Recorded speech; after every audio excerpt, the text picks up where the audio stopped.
былтыр қара бешпетпен естеріңде қалып едім ғой. Мен қара бешпет қашан тозғанша мен естеріңде боламын.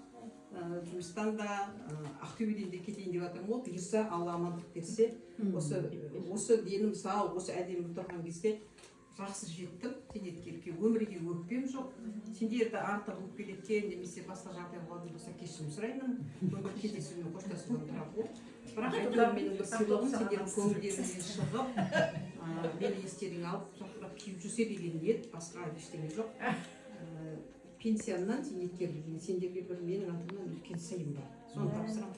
Мен үшін, сіздер үшін мен үшін де қатты үлкен емес шығар, но бірақ өзім шын ниетіменен сонша жақтан алдырып, размерлерімен жетіп алдырған дүние. Пенсионердің ақшасы соған жетпей түйе бірінші.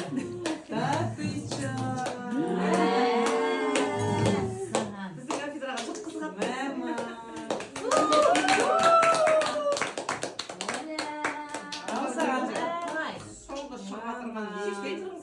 сондай неден инстаграмнан көрдім, сөйтіп заказ бердім. Размерлеріңмен алдым.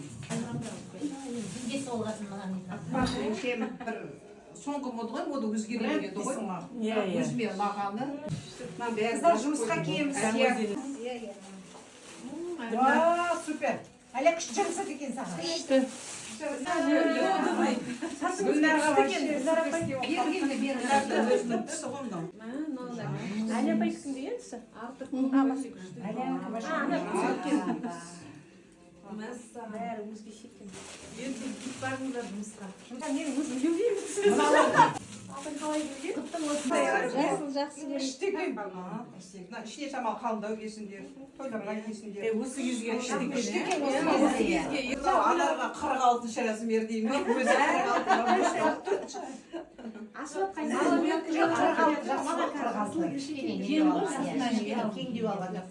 Ішіне кішкене қалыңдау бірден кесіңдер, кеңдеу болса. Ондай нәрсе. жоқ, бұнда алмай тырыспаған жақсы ғой, қошын қайда. Анадікі де жасыл да?